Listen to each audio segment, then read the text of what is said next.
Starting. All right. Starting recording. Alrighty, cool. So we were going about a minute or so, which is totally fine. This is Off the Runner, a Gundam and Gunpla podcast. podcast.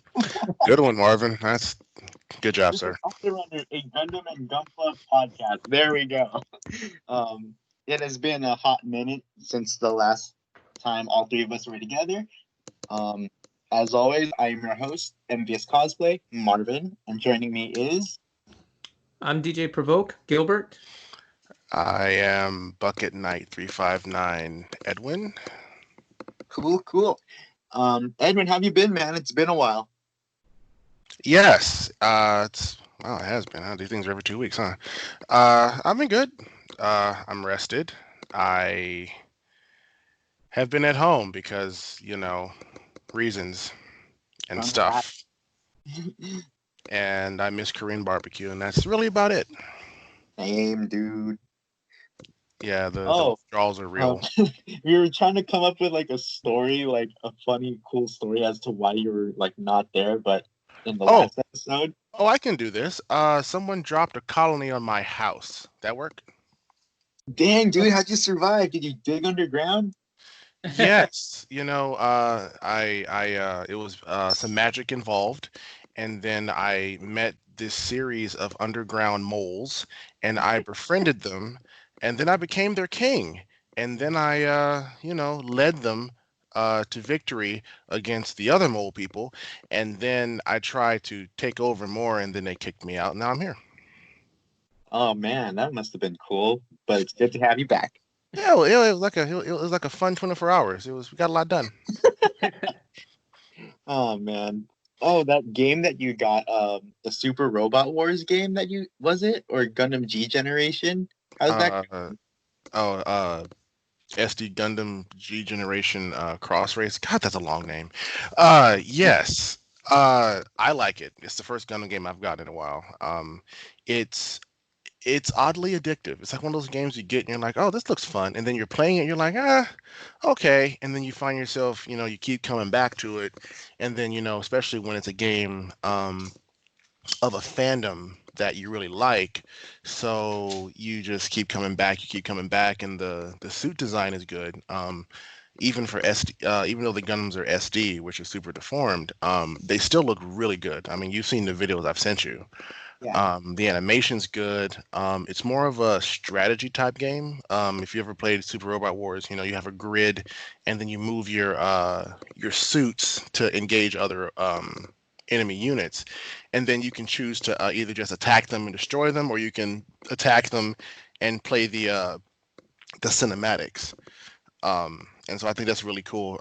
They in this particular series, because every Gundam game like that, it covers so many series, but this one, off the top of my head, you have Wing, Endless Waltz. You have another one, like a side story, which is pretty good, which is funny enough, which kind of goes all the way back to Gundam Battle Assault 1, because this side story has the Hydra Gundam in it. So it shows you where that came from, and it's pretty good stuff. I think it's called G. I'll look it up in a minute. It's called G something. I'll find it. You have Seed and Seed Destiny. You have Double O, the movie. You have the Double O F, the Ferrishite. That was all the manga, so that you can play it through that now. You have about 2 or 3 different Gundam Seed and Gundam Seed Destiny Astray things you can go through. You have this one custom one, and you have Iron Blood Orphans and another variation of Iron Blood Orphans. And I think that's about it. And I think there's some downloadable content, but because we're in America, there's some kind of issue with downloading it, so I got to figure that one out. Mm-hmm. And it just updated, so now apparently all the suits can be they can go up to like 999 now, and my most powerful suit is, I think, Heavy Arms Custom at like 30. Dang. So, Nice. yeah. But it's a good game. It's good. When you're not playing, you can put your units on like these dispatch missions for like between 2 and 14 hours, like literal, like real time 2 and 14 hours. Wow. And it you get money or capital, you get experience, you get items, and your suits upgrade, and then you can develop them into other things. Um, let's see. Trying to give a good example. Like if you were to get Wing Gundam and you were to develop it, you could develop it into the original 5 Gundams. Let's say you develop it into Wing Zero. Then you can, once you level it up, you can develop Wing Zero into Wing Zero from Endless Waltz. And if you get that one, you can develop it into the 2 different Wing Zero variations. The Wing Gundam variation. I think you have that suit, Marvin. I think you know the one you're talking about. I'm talking about. Uh, Um, Real grade, yeah. Yeah, and then you have there's like another uh variation of Wing Zero you can get. So they put a lot of work into it. There's tons of stuff in there. I've seen suits I've never seen before. Um but no, it's a really good game, and I highly recommend if you're a Gundam fan. I kind of wish it was a little bit more fast paced, but for what it is, and this is my first Super Robot Wars type game, it's a good game. If you have patience and if you have that mind for it, um, I think you'll like it. I play StarCraft, so when it comes to RTS games, that's my thing. So I was perfectly fine with it. Cool, cool. And speaking of the G generation SD Gundam type games, I don't know if you saw it a few months ago, but they did a in Japan. They have a generation G generation mobile game, and they did a collab with Code Geass, and Ooh. Wing Zero got a variant of that too, and that specific variant is piloted by Lelouch, and then it became like it was a black, gold, and kind of like a blood red color scheme.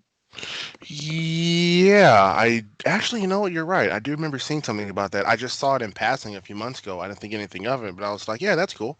And yeah, it was. I think didn't the poster have both? Yeah, the poster had both Hero and Lelouch on it, didn't they? Didn't it? Yeah, it did.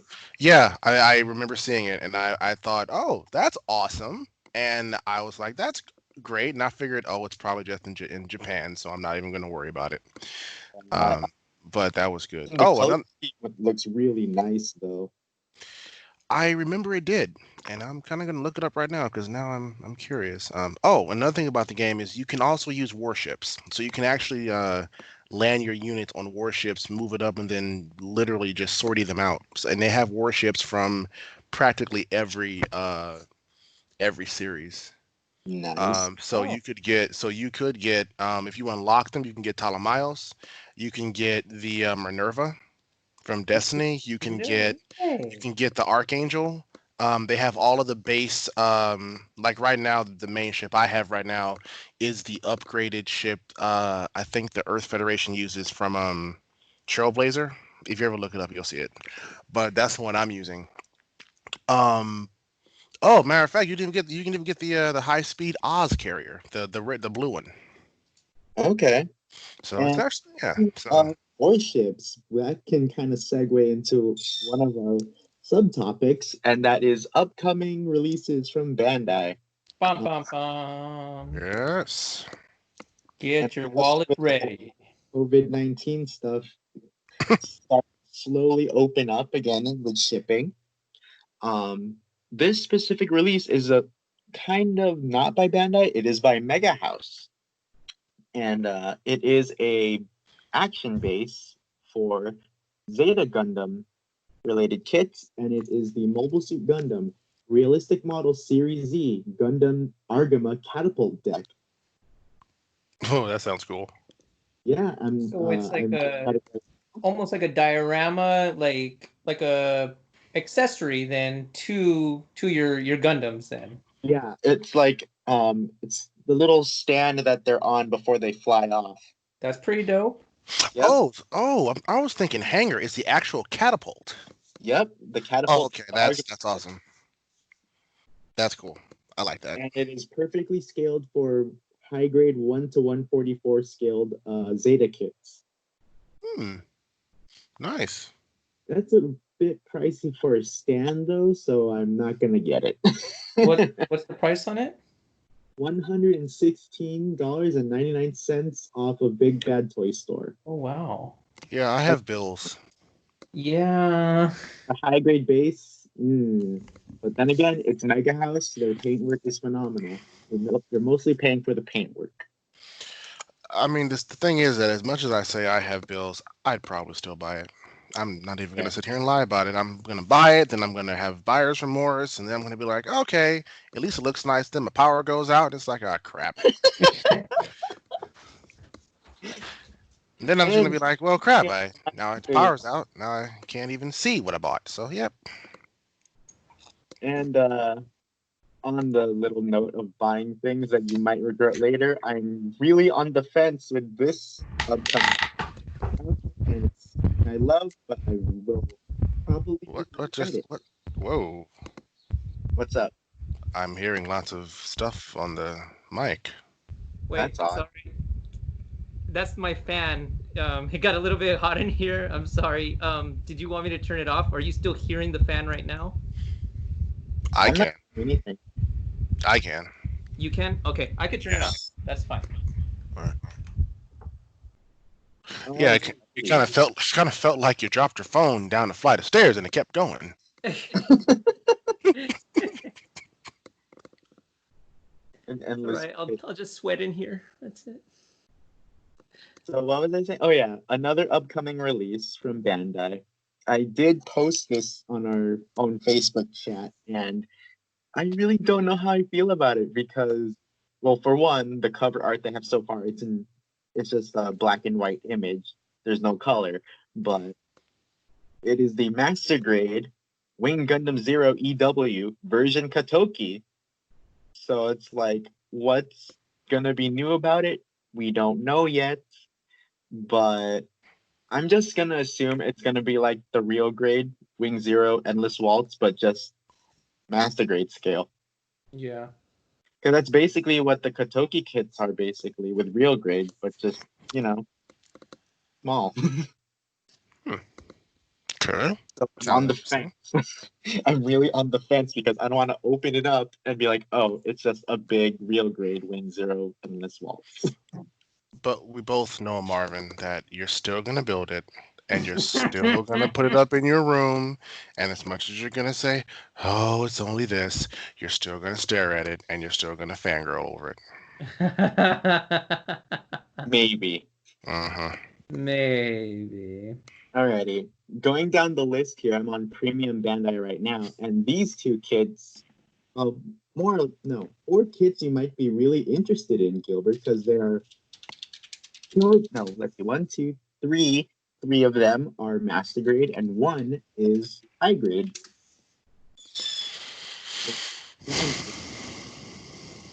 October release. The first one is the Master Grade GM Sniper 2 White Dingo Team. Yes! Yeah. Sorry, I love the GM Sniper line. I love GM Snipers. They're awesome. And then this one, it is a high grade, but it's a GM Night Seeker. Ooh. That's nice. It looks like it has like a visor thing that looks like Cyclops. Yeah, I like how they're going, like, they're not just doing Gundams. They're going deeper into the lore and pulling out regular mobile suits. I actually like that. And then another Master Grade GM2 Ayub color. And then I'm really happy for this one because I love the character. It's about time her mobile suit got an upgrade, like a 2.0, but is the Master Grade Kubele Mbiller, and it is Haman colors. Yep. Nice. And let's see, going down the line here on Premium Bandai, because they have a lot of upcoming things. This one is pretty cool, but it's like, where is this from? I have no idea. But it is the Master Grade Polypod Ball. It is a ball mobile armor from the UC series, but it has like spider legs. It's all green. It's Zaku green. I'm like, what is this? What the heck? I don't recognize it from anything I've seen for Universal Century, but it looks cool. But I'm it's not. actually I'm going to the website right now to take a look at it. And, oh dear Lord! Right? It's so Oh, weird. you know what it kind of reminds me of? A Tachikoma from Ghost in the Shell. Huh. Yeah, Nice. it really kind of reminds. Okay, this looks like a squid, but it kind of kind of reminds me of a it reminds me of a Tachikoma from Ghost in the Shell. And I'm not even gonna lie, I would not mind piloting this just to see the look on people's faces. So like, what the hell? I mean, it's just waiting outside of your house with a big gun, just saying, "Hi, die." I'm really excited for this kit coming up though. It's the high grade Rick Diaz, but Quattro Bagina, aka Shar Edition. Oh, the red one. Yeah. Nice. At 2.0. Let's see. Oh, master grade 1:100 scale, Casfell's Gundam. Basically a Shar version of the RX-78. Yeah, I believe nice. I've seen that sometime in Frankenstein's a long time ago. Oh, and this one got me excited because it's related to Wing, but it's not Wing. This is a new high grade of the Gundam Geminis from the G Unit side story. You know what's funny about that? That's the one I was thinking about, the G unit. That's in Cross Race, and I actually have that suit, and it's awesome. Nice, nice. Yes, that's exactly what it looks like. This is really surprising because it's like this particular kit hasn't had anything done since like late 90s. Well, it's about time then, you know. Mm, And if this does sell well, they might even make the Hydra Gundam. they should. I mean, 'cause there's actually some. There's another one that's there's this one, and then there's another one that's I think gray. This is Unit 1, then there's Unit 2, and then there's a third one that is rigged out like you wouldn't believe. That if these do good, they might actually release a third one, which would be awesome. Yeah, I have incoming from USA Gundam Store, the Hydra Gundam, and as well as the Gundam. The name is so odd to pronounce, and the spelling is just weird too. I think it's the Gundam Escalapus or something, but it could transform, and its transformation looks like a Zegok, and this thing is a Gundam. Send it to me. Yeah, hang on a second. Let me Google it. All right.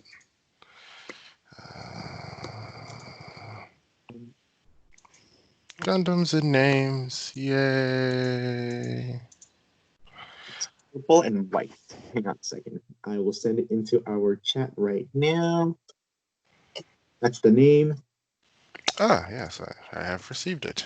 So yeah, once you see that, you're like, oh yeah, that does look like a Zegok. Okay, let's see. I am very curious about this one. Ah, there it is. OZ10VM. Good Lord. Oh, you're seeing the transformation, huh? Sweet Jesus. Oh my God. And Yep. okay, that's actually pretty cool. MO5. Oh my God, this is in Cross Race. Oh my God, it's in Cross Race. Holy crap. Ooh. Oh Wow. my. Cool. Yes. Yeah, this is part of the oh, this is crazy. This is part of the story mode of one of the ones that you get. Oh, I'm actually going to send this to you to see what it looks like 3D in 3D. I assume he's one of the villains with the Hydra Gundam.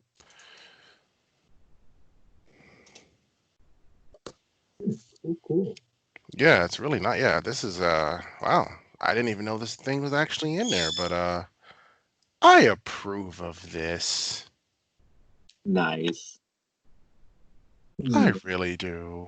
Oh, Edwin, you might be interested in this as well. This is more of a figure. It's one of the metal build figures. I like those. That's what I was gonna ask you if you had gotten the email from New Type about some metal kits that were coming out. No, Who, I me? didn't. Oh, no.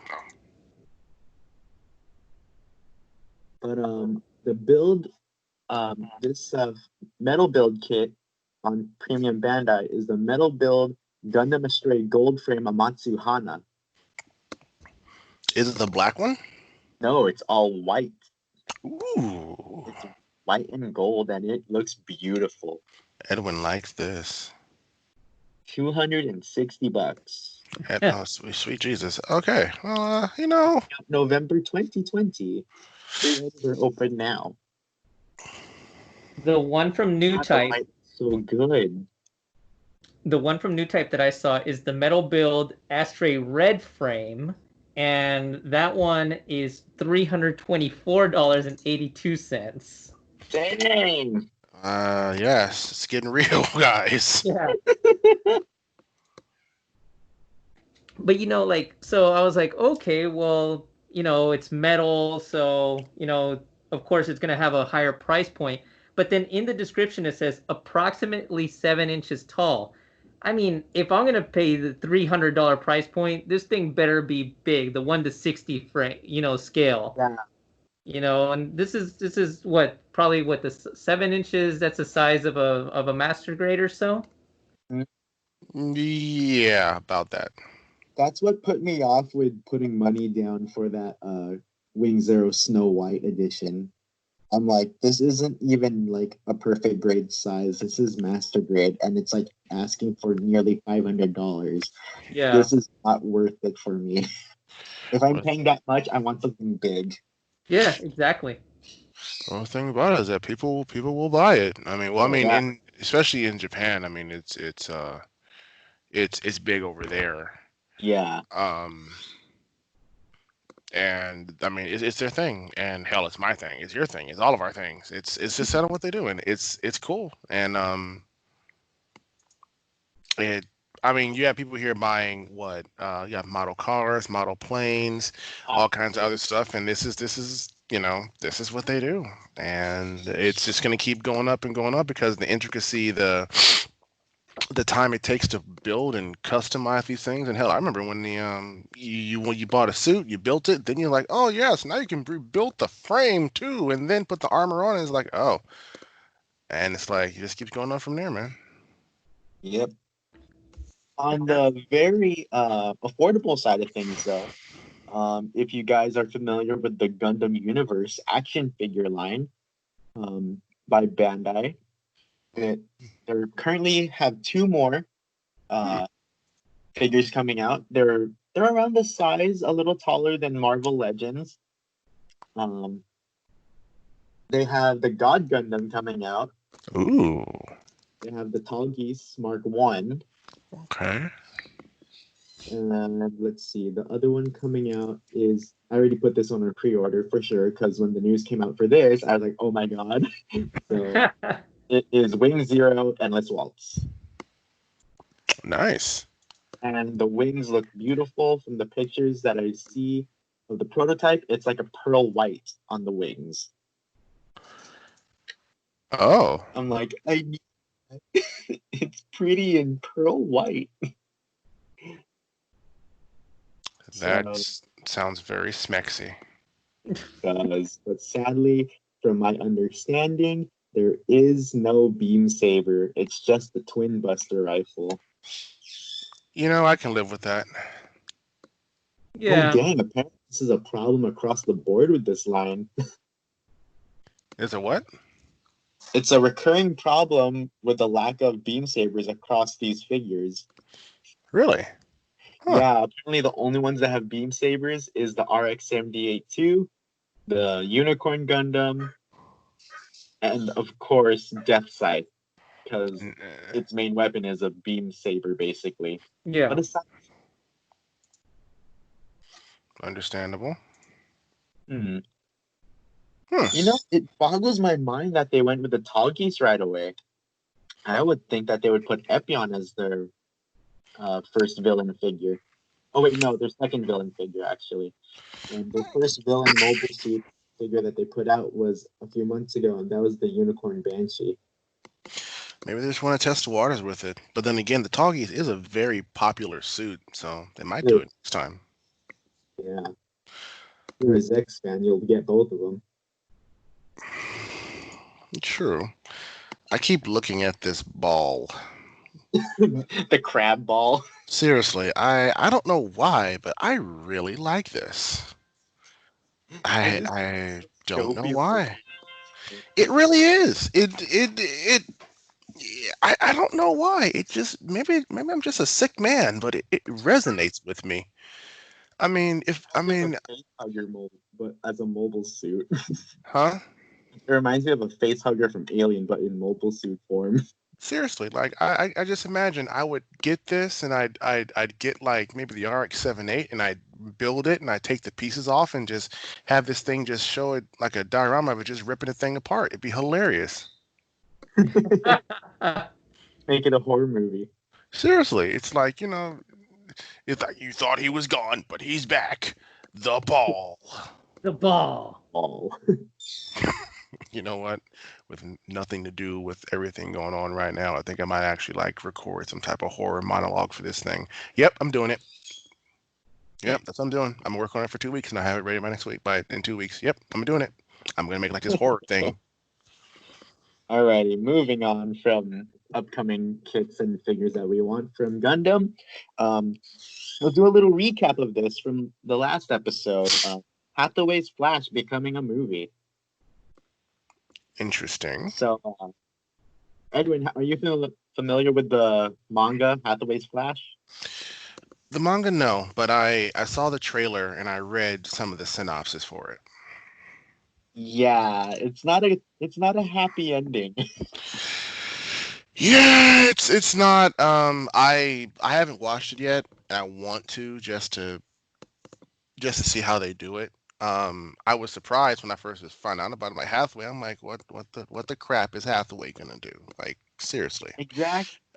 But I want to give it a chance because it's Gundam. I mean, I don't think it's gonna. I hope it's not gonna be that bad. I mean, they've already hit rock bottom with G Savior, so I really don't think they're gonna get that. I don't think it's gonna get that bad. That doesn't exist. We don't talk about that. Yeah, I know. I'm sorry. I broke the unspeakable rule. I mentioned it. But to be fair, I think every big, genre has their G Savior. Gundam has G Savior. Dragon Ball has Dragon Ball Evolution. No, Edwin, no. Yeah. Don't you say that last word. Yeah, I know. Well, as a wise man once said, darkness is spreading. So yes, it's everyone has their own thing. But I think Hathaway's Flash is gonna be decent for what it is. And even then, like Gundam, it's cool and all, but at the same time, a lot of the stuff in Gundam is really depressing. Yeah. Oh, God, yes. So it's like knowing that it's not going to end that great. It's like, well, if you look at how Gundam is, and plus you look at the fact of whose son he is, and it's like it's just not gonna end well for him.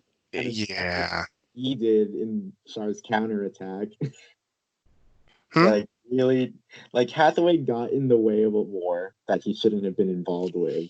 Yeah, I was actually rewatching Charles Counterattack last week. I just popped it in, and I'm watching it. And when it gets to the end, I'm just like, and I stopped it for a minute because it's been years since I watched it, and I'm just like, how the hell did he get into a mobile suit? Like, who the hell just let this kid just get into a mobile suit and fly off in the middle of a war? Like, really? Like that's Captain Bright's kid. He'll be fine. Oh, he just stole a Jagan. It's gonna be fine. He's not gonna screw anything up. Like, really? Oh, okay, Hathaway. All right. And then he cost the life of Chan. Yeah. Well, actually, no. I think no. He was the result of Quest dying, and then he shot Chen. Yep. Gotta love Gundam. But yeah, I was from what I remember, Gundam Narrative did not end too sad of an ending. From what I remember, I only seen it once. I've seen it a few times. It didn't end too badly. Yeah. For how it looked and everything, Gundam Narrative was good. Visually, it was beautiful. And then the last films they had were Unicorn, and that was really well. So they're in terms of movies, Gundam's been doing well. So Mm. I think they'll adapt this to movie form pretty nicely. But I hope they take some liberties with it. Yeah. I've tried to get people to watch Gundam, and while they like it, the one thing they always tell me is that there's lots of, or one of my friends once said he's speaking in code about war and peace and all this stuff, and lots of talking. I said, well, as action packed as Gundam is, it's a war drama. It's not just hack and slash. It's a war drama. There's lots of drama aspects to it, and being what it is, you have to reflect that. That's why in every Gundam series, it's like, oh yeah, we're gonna go blow stuff up, but let's talk about how bad it was afterwards and the fact that humanity needs to evolve. But let's go blow stuff up again. But yes, that was bad for everyone. Mm-hmm. So if they just kind of balance all that out, I think it would be pretty good. But people just need to understand, like it's a war drama. That's what it is. Even from 0079, the original Gundam, it's a drama, and you have to let it be what it is. And speaking of war dramas, segueing on to our main topic, we will be doing another series retrospective. And we're going to go and talk about one of Gilbert and mine and Gilbert's favorite series, Gundam Seed Destiny. Yep, here we go. For those of you that don't know, Gundam Seed and Gundam Seed Destiny, it's linked. It's a connected story. It is set 2 years after the series Gundam Seed, and centering around my boy Shin Asuka. Not hero. Well, what? I'm all not hero. No, not in. My boy Hero will get his day at a later time. No, wait, no, we covered that. Yeah. I think you're cheating on him, Marvin. Oh no, he's gonna promise to kill me now, but never will. He's gonna come and ruin your birthday. Jokes on you, Hiro. Your COVID-19 already ruined my birthday plans. Oh, God, Marvin, Jesus. Okay, we've gone there. Oh Lord, I got topical. Wow. Oh, okay. I've been trying to avoid the apocalypse, but hey, since we just brought it up, yeah, the apocalypse. See, in Gundam there wasn't just we didn't have a disease in Gundam. It was just war. Yeah. And stuff. What was I saying? Oh yeah, Gundam Seed Destiny. Main character is Shin Asuka. He was a citizen of this country Orb, but during one of the battles from the previous series, his family's trying to evacuate. His little sister drops her phone. It falls down a hill. He goes to get it, but soon after, an explosion happens, and his family kind of goes splat all over the place. And he's the only one left. That was a really depressing scene. And that was an opening. Like, dang. However, timeline-wise, the actual battle that's taking place is during, I think, midway through Gundam Seed. So that's an interesting point. Mm-hmm. So pretty much later on, a typical thing in Gundam happens. Oh, these new Mobile Suit Gundams are ready for deployment. What does the enemy do? Steal them. Let's go jack them. Yep. They are the ones that are stolen are 3. They are called the Abyss Gundam, which is predominantly going to be used for underwater combat. My favorite out of those 3. One of them, the second one, the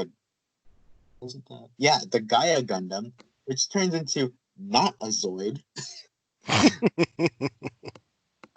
which is mostly just useful for land combat. I never understood how the heck it could run on top of water despite it being a multiple ton heavy mobile suit. I'm going to go with witchcraft and magic. Witchcraft and magic in this science fiction Yes. And the third one, I have to say, is in my opinion, it's the least interesting out of the designs of these three villain Gundams. It is the Chaos Gundam. It just transforms into another jet. Hey, Yeah. Chaos Gundam needs love too. Huh? Chaos needs love too, you know. Yeah, true. But the weird thing is about these three Gundams is that with the remastered Gundam Seed Destiny kits, only the Gaia and the Chaos Gundams have gotten newer reprints of their model kits. The Abyss has not. Which makes me sad because I want more aquatic Gundams. But later on in the story, where am I? I'm on the synopsis right now. Where did I lost my place? Good job, Marvin.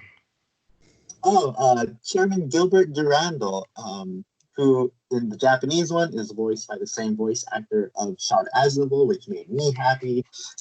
He announces the Destiny Plan, a plan where a person's job or task in life will be based on their genetics, and pretty much that's what the Destiny Plan is for.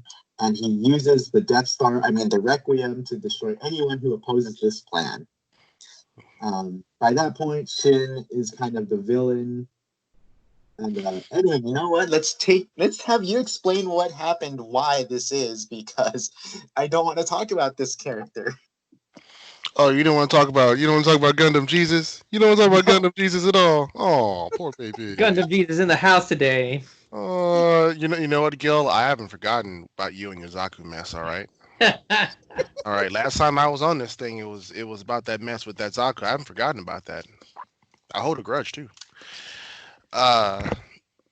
Yeah. So basically, what happens during the series is that Kira and the Archangel pop back up, and then they're effectively what they're doing. They're kind of like acting like and I just thought about this. They're acting like a bootleg celestial being, but they're doing a really crap job at it. Because they're trying to stop war, but they're sucking really badly. And basically, Hiro trying to kill himself multiple times. That is factual. I think about it, that makes perfect sense. Ah, that's amazing. Every person Kira does not kill, Hiro tries to kill himself. Well, yeah, that is, yeah. Yeah, he literally like somehow failed at killing himself by detonating an explosive on his Behind him. on his chest. That didn't Yeah. work. He survived a nuclear explosion of his Gundam. That didn't work. He failed at jumping out of a building. That didn't work. My God. Seriously. And then reset it. On a boat in the middle of the ocean. Anyways,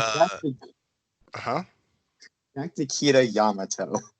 Yeah, so Gundam Jesus, also known as Kira, who has the strike at the time, the Freedom Gundam, which at the time is the most powerful suit in existence, is he and the Archangel are trying to stop war, and in Gundam fashion, Kira ends up killing Stella, who Shin is interested in, but also Stella's was the pilot of the Gaia, and she is now piloting this giant Gundam called the Destroy Gundam, which I personally like because of violence. And after she pretty much wiped out Berlin, Kira, in Kira fashion, just jams his beam saber into into the cockpit and kills her. And yeah, so that pisses off Shin. And then finally, Chairman Durandal says, oh, "Okay, guys, F the Archangel. We need to take it out." And then, in what I personally think is one of the best episodes in all of Destiny, it was the Minerva versus the Archangel, which as fans at the time, we'd been waiting practically 10 or 11 episodes for this fight. And it finally happened. And they actually had, bear with me, guys, they actually had new animation for this fight. This Yeah. was And as we know, Seed and Destiny don't do that, but they actually have new animation. You're like, oh my god, they did more than just spin around each other and yay! And the fight was actually pretty good. It was a good fight. So basically, it was Shin in the Impulse versus Kira in the Freedom, and mechanically and in every aspect, Kira should have won that fight. But because Kira was in the whole, I'm not going to kill anyone, and was only targeting like, heads and joints and never the cockpit, Shin pretty much read Kira like a book during this fight and literally just chopped the Freedom apart. yay. And oh, shut up, Marvin. And basically like the final if basically Shin defeats Kira, doesn't kill him, but defeats him. He literally jams an anti-battleship beam sword through the Freedom's torso. And I personally think it was one of the best scenes. It was one of the best visuals. If you were to watch an HD version of that scene and catch the right moment, you could make that a wallpaper and it would be beautiful. I think I did. Of course you did. Of course you did. Why am I not surprised? But yes, that was pretty much when Jobber Dude Shin defeated Gundam Jesus. And the Archangel wasn't too much worse for wear because it took an almost direct positron beam cannon hit, so it was sinking. And so yeah, that's pretty much what happened. And then that was after that the Impulse was pretty much fragged, and then that's when Shin got the that was like a really sad look of that gun. Like, dang, the only thing left is its core body. Yeah, it no arms, torso, all of it's gone. And the thing is that and after that he gets the Destiny. Mm-hmm. Although the series kind of cheats a little bit because effectively, like even though it gave Shin the victory, the funny thing that everyone was always asking, like, and even I was asking, like, wait a minute, if the Freedoms has a nuclear reactor, why are they still there? Yeah, exactly. But apparently, in the very next episode, it shows that even though the Freedom was jacked up and sinking, like Kira hit the off switch right before the impact happened. So effectively, they gave Kira the last laugh, like, "Ha ha, you beat me, but I saved you because we would have been nuked." Ha ha. So yeah, that's pretty much what happened. Is that right? Want me to tell it, Marvin, so that I could describe in detail the defeat of Gundam Jesus? Yes, and it was beautiful. Yeah. As the next book in the Gundam Bible, apparently, because Yes. almost 3 days later, Kira comes back with an even more rigged out suit and proceeds to Gundam Jesus everyone, and then there you go. And he steals the show from Shin. Yeah, but it also shows the part where the writing got kind of wonky after that, because I think that was around the time when Destiny changed directors. Oh, and, it did. Yeah, if you really look at it, around that area was when, that was when Destiny changed directors. Oh, And what? that's what happens when that's what happens when you do it. You change directors. If anything, it's freaking terrible, man. So that's when Destiny. Like what happened with Justice League. Yes, this is very true. But yeah, and for the record, if anybody wants to go back to and see this fight, the episode is called Nightmare, and it is episode number 34. Cool. And since we're talking about Seed Destiny being a sequel series to its predecessor, Gundam Seed, there are a lot of parallels to it being like Zeta Gundam in a way. True. Actually, you know what? Something interesting. I was right. I want to read this real quick. The episode before Nightmare, the world revealed. The director was Akihito Nishiyama. Same thing for Nightmare. Actually, no. Actually, no. We got 3 directors. The director was Akira Yashimura for Nightmare, and then Satoshi Toba for Eve of Chaos, which is the very next episode. Mhm. So yeah, it's very interesting. Okay. What I was saying about the similarities between Seed Destiny and Zeta Gundam, similar to the relationship between Shin and Stella and the way her death happens is similar to Camille and Four. Yes, that is true. Yeah. And the hero from the previous series, Kira, comes back about midway or a little bit early on, similar to Amuro. But unlike Zeta Gundam, Kira, the previous hero of the series, stays. He does not leave compared to Amuro. And I honestly think that's a detriment to the series because they spent so much time focusing on Shin, and by the time that Kira and Shin fight, it's halfway through. And you said that was episode 30 something? You mean Nightmare? Nightmare is 34. Yeah. Yeah, 34. A little over halfway mark. They just switched protagonists, and from what memory serves me right, for the next few episodes, it's just recap over recap of the series.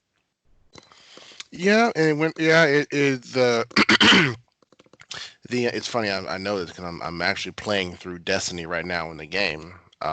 It takes you through most of it, but yeah, it starts off with like the Alliance comes in there, Earthlands comes in there and starts jacking the Gundams, and Earthlands is bad guy again, and literally midway through it flips to where all right, well screw the Earth. We're with the Archangel now because they're the super people and they're good, and Zaft are the bad guys now.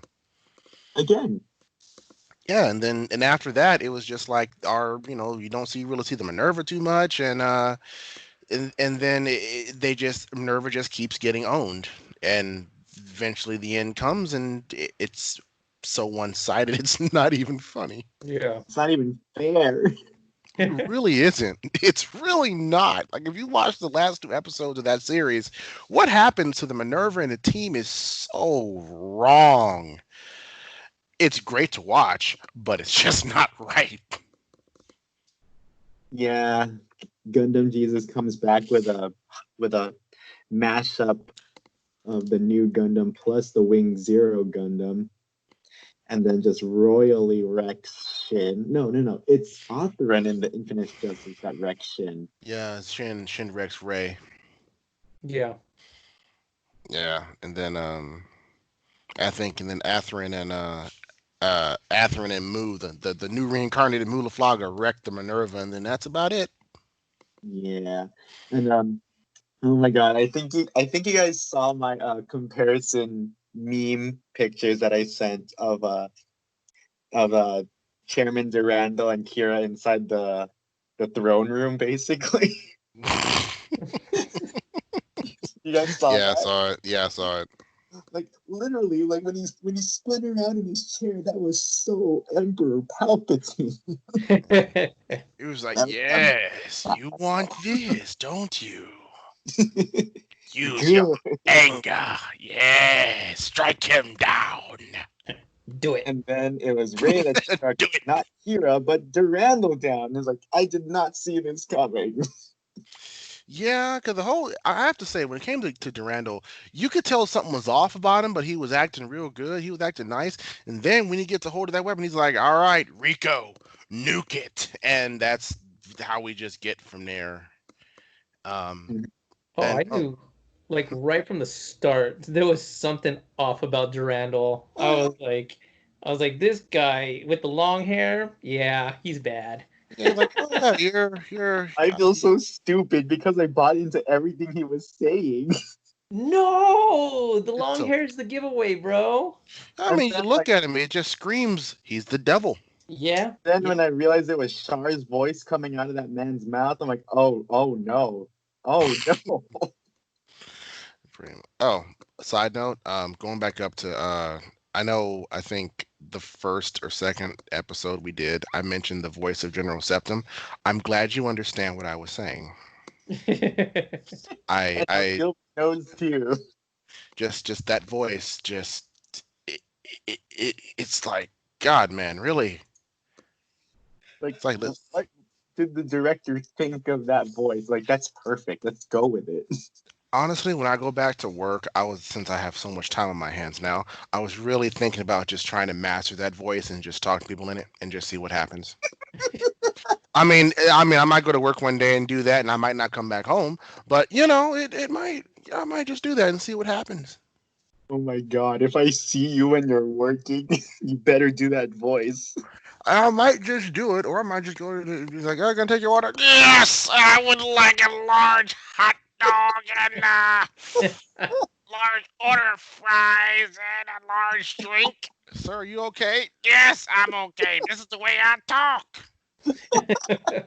Your order would be $2.99. Thank you. I'm gonna drive forward now. Oh my god! That actually hurts my voice a little bit, but I think I might actually. Oh yeah, I got time on my hands. I'm gonna play with that a little bit, see what I can do. Oh jeez. Oh, I've had way too much coffee today. This is what happens when Edwin gets too much caffeine. And by way too much coffee, I had a cup and a half. One's good enough for me. Two, that's when Edwin starts bouncing off the walls. I usually have just one. Like I limit myself to one because if not, then I really have trouble sleeping. See, I'm still really tired, man, because like when I woke up this morning, there was no coffee in the coffee machine and it was almost lunchtime. I was like, you know what? I'll just grab me some orange juice. I should be fine. And then 4 o'clock rolls around and it's like, I'm feeling sleepy now. No, I have a show to run today. get yourself a Keurig. Like the small, like, I don't know how much coffee you drink, but a small one, one of those small 1 cup Keurigs and everything. Yeah, it's handy. Just pop a K cup in and use it, and yeah, coffee. There you go. You don't have to worry about no one making you a pot. Yeah. I think if Sunrise and Bandai have made any Gundam coffee makers. That is correct. I have a Gundam. I have a mug that's like a Gundam head mug. Like a full-on coffee maker. A full-on coffee maker. I must see this Gundam Right now, just to check. coffee maker. You know what? I can believe they'd have one. No, I don't see it. But if you look at that, if you type in coffee maker and see that mug, that's the one I have.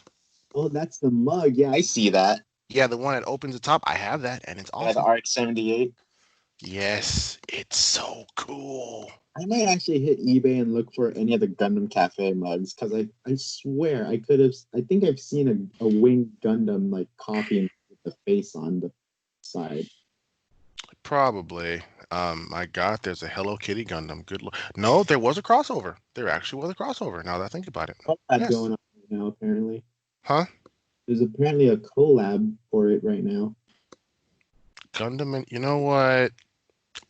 I'll allow it. I'll allow it.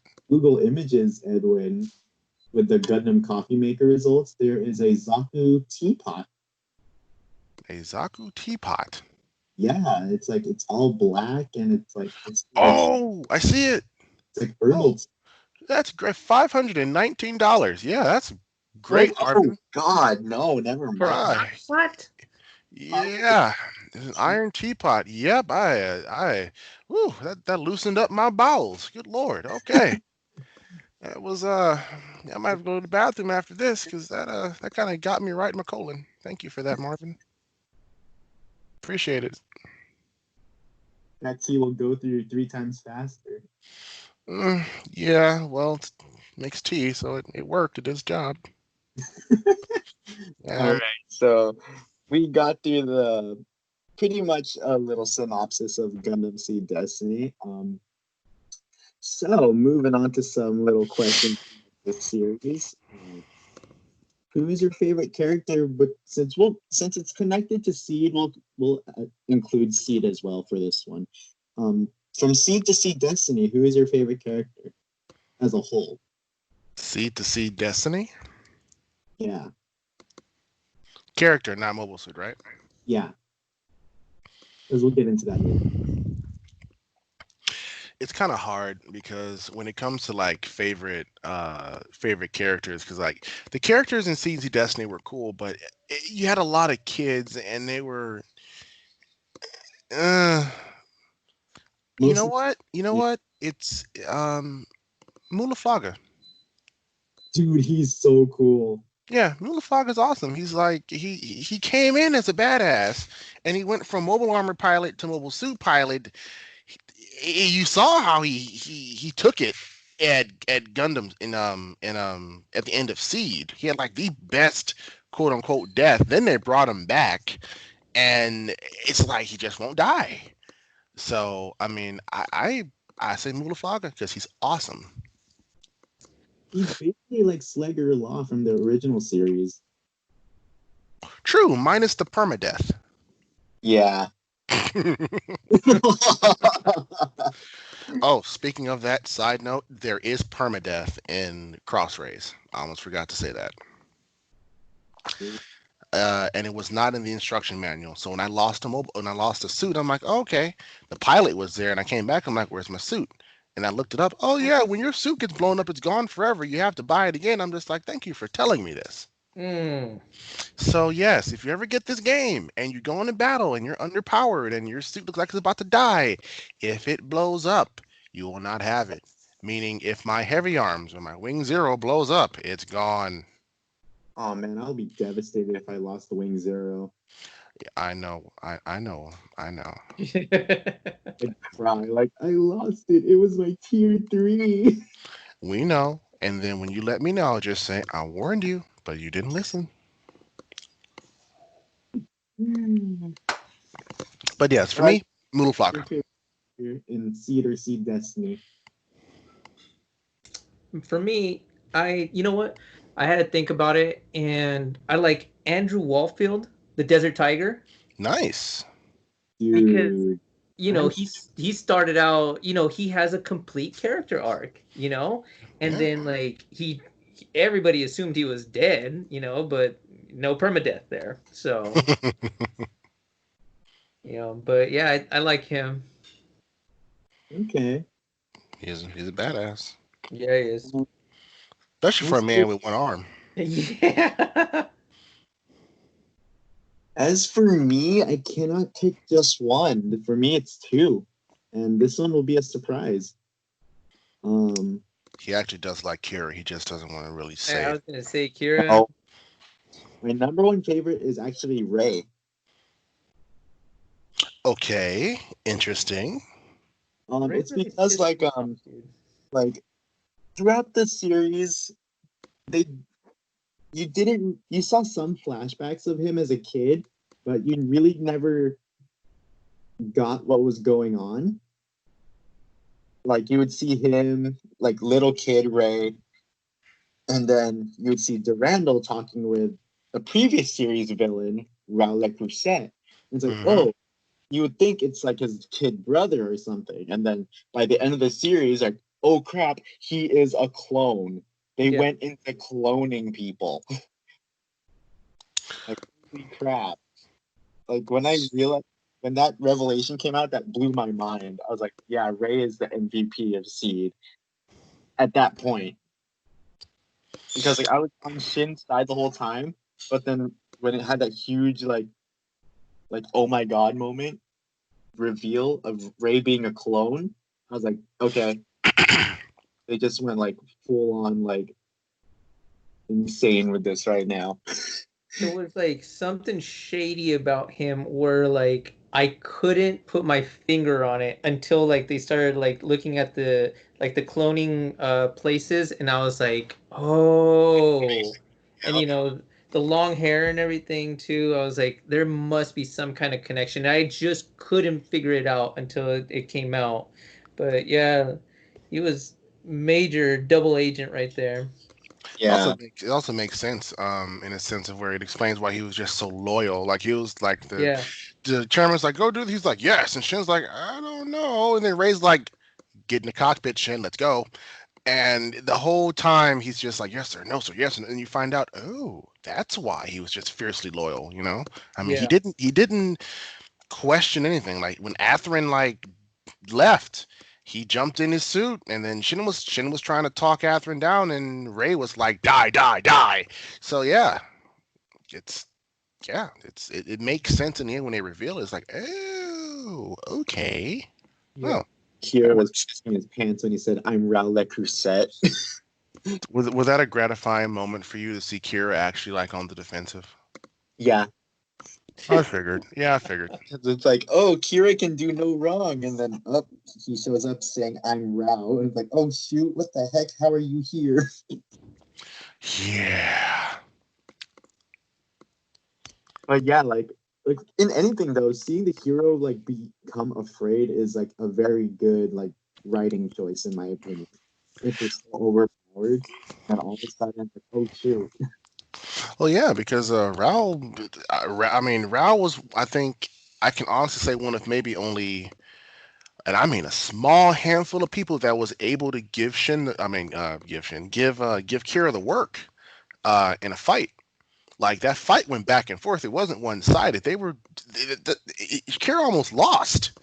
So yeah, yeah, it's like, oh, you're Raul. Oh, this guy almost killed me the last time. What do you got? And he's practically piloting an upgraded copy of the Providence Gundam with the Legend. So yeah. Let's see. Oh yeah, I said I couldn't pick one, but two. My second favorite, and me and Gilbert talked about her. It's Luna. Like Luna is very capable. Oh, Holy crap!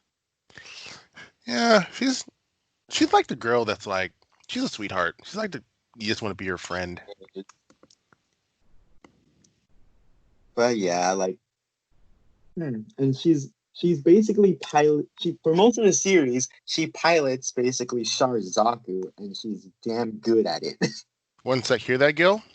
Zaku, did you hear that? I did hear it. Just making sure that you could hear. Just letting you know. I want to point that fact out to you. And I But still carry on. get this kit, but I really want to get the master grade like kit of her Zaku, because I think tomorrow is when my USA Gundam stuff is gonna be coming in. Her high grade Zaku is in that shipment, so I was like, I'm gonna build that first before I get to my Wing G unit stuff. Because right now I'm still currently in my Seed Destiny haul, because I just painfully went through the build of my high grade Freedom after my master grade Destiny, and then I'm gonna do my high grade remaster of the Destiny, because the one that I have was from years ago, and it's sadly breaking apart on me. The plastic started to give out, and then I will do my high grade Luna Zaku Warrior Gunner kit. So yeah. So Ray's my number one favorite from Seed as a whole, and Luna. Shin, I have my highs and lows sometimes, and it's all of a sudden it just comes back. Oh no, Shin's my favorite guy. I really think if Shin was able to really control his emotions a little bit better, I think he'd be possibly the most deadliest fighter, mobile suit pilot in the entire series. I think if you leave Kira the way he is, and then you pretty much calm Shin down, and you give Shin the Destiny, I really think that fight would be up in the air.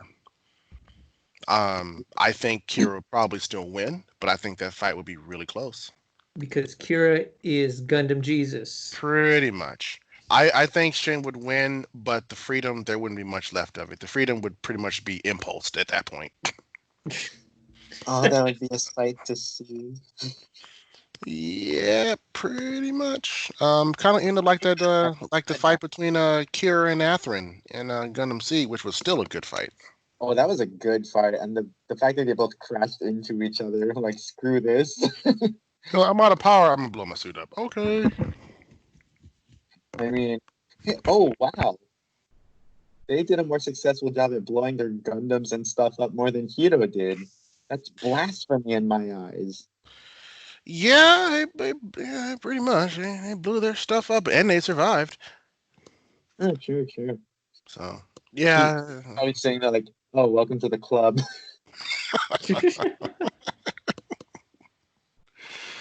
Oh boy. But what was I saying? Oh yeah, I think I have an idea now with what to do with my high grade freedom kit, because for sorry, I'm choking on water for a sec. Since I kind of did not like the build process, and from what I got out of a remastered kit, it really let me down. You So said that it it's was like, only like about 4 runners, right? yeah. So it's like I'm just like, really, this is a remastered kit, and I'm not getting much. The engineering was really bad. Mm-hmm. So, and I have an idea of what I'm gonna do to make that broken Freedom Gundam a reality. I'm gonna have to carve out 2 holes in the torso that will be about the same height and width as the sword from the Destiny Gundam. I'm gonna have it run right through it again. Oh, that'd be a good diorama. It Yeah. would. I I'll think have it would be awesome. Luna shooting the rest of it off. Of course, I can only imagine how gratified you would be just to, say, just to rip apart your freedom and then just have the impulse just run that sword right through its torso. Oh no, it's not the Impulse, it's the Destiny. I don't have an Impulse kit yet. Ah. And yeah, I'm still waiting on my 160 scale Impulse because the flights in Japan are currently stalled at the moment, still due to the global pandemic going on. Thankfully, the seller did reach out to me and say, "Hey, would you like a refund for this, or would you prefer waiting for this situation to be lifted and we could ship it out fully?" And it's like, I'll just wait for it because I paid a nice, good deal for it. So, yeah, I'll just wait for it. Not much sellers in the U.S. selling that kit, so might as well wait for it to Japan. But moving on from characters, your least favorite character. Kigali. I'm gonna have You did I'm not I'm wait. I'm gonna have to agree with him on that one because I get who she is, but oh God, she What just has she done? she didn't do crap. I mean, I just remember The like way. the one thing that stands out to me is when Orb was attacking the Minerva, right? And Mhm. then she's in the Strike Rouge, and she keeps getting in the way of her own forces. Like, stop doing this, stop God, fighting, stop. And then the dude's just like, bitch, get out the way. And you're like, no, I'm not gonna get out the way. He literally grabs her suit, flings her out the way, and then just commences with the attack. If you guys can remember, like a long time ago, this is like going back years, like to early Simpsons, where Marge is so appalled by the violence that Bart and Lisa are watching, and like they make a cartoon of her like on Itchy and Scratchy, and Mhm. she goes like, "No, stop that! Stop! Don't do that!" And like one of the characters like busts her head open, and that's all I picture is just Kigali just like getting in the middle of the fight. No, don't stop! Stop! And I just picture someone just ripping her head off. I'm like, get out the way! Wow.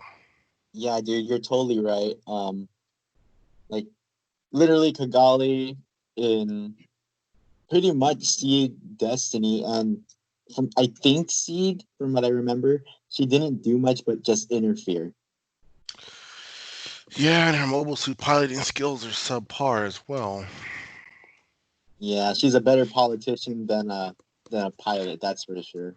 I mean, I get why she's there, and I get her purpose, and I'm not disputing that. Yeah. And I know how she was written, but it was just like she makes it to where you can't. You're like, oh, I get what you're saying, but God, it's like let the Gundam pilots do what they do, and you run your country, and then everything will be okay. Mm-hmm. It's like saying Raylina getting into a mobile suit. It would be that bad. Let's not. Oh, speaking of Relina, once again with Cross Rays, I just unlocked her by finishing up Gundam Wing. I unlocked her as a character, and apparently, like you can have character whose skills are either for the warships or for mobile suit piloting. Apparently, they gave her like legitimate pilot stats. No. I will take No. a picture of it and send it to you myself. They gave her their basic pilot stats for a level 1 character, but you can bump those up. She's an average. I could stick her in a suit and she could fight. And I kind of want to just to see what she says. Like, I believe in peace, but not right now. Or I Give her, believe in total yeah. pacifism of your life. Or something, yeah. So it's funny you Give mentioned that, her because yes.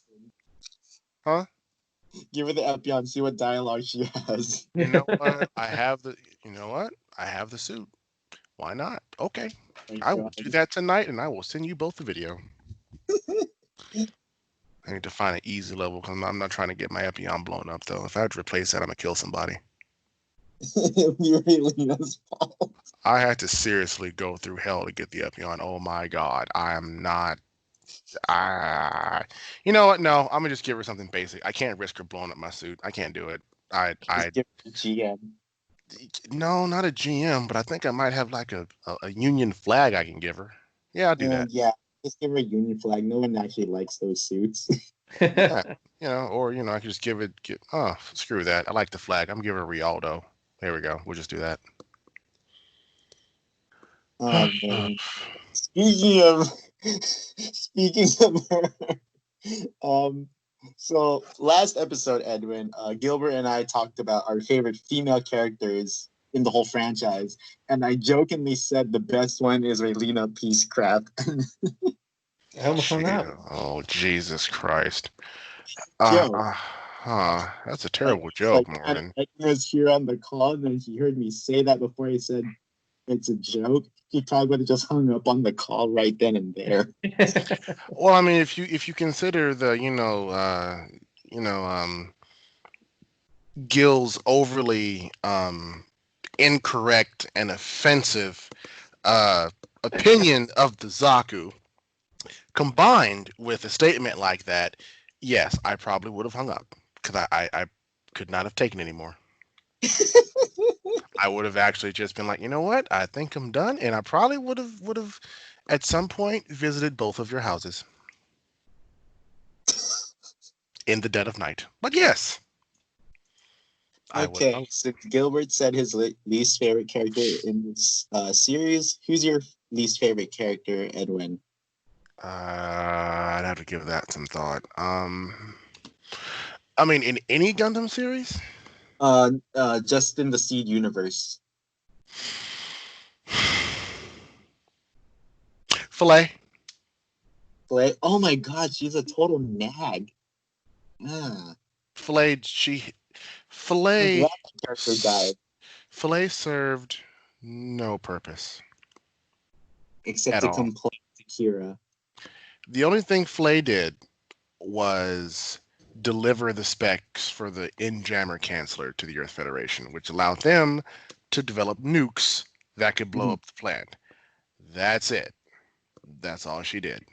And I guess she was technically, Kira's love interest because they were, banging each other apparently. So really? Yeah. I don't remember this. And someone's calling me, and I don't want to talk to you. I'm busy. But yeah, they were intimate. I guess because I don't remember that. All I remember is Kira being all over Lacus eventually.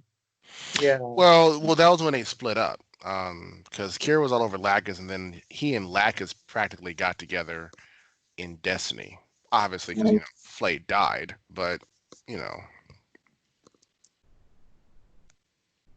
Let's see. But yes, Flay Ulster. I every time she opened her mouth, it was just like, oh, shut up.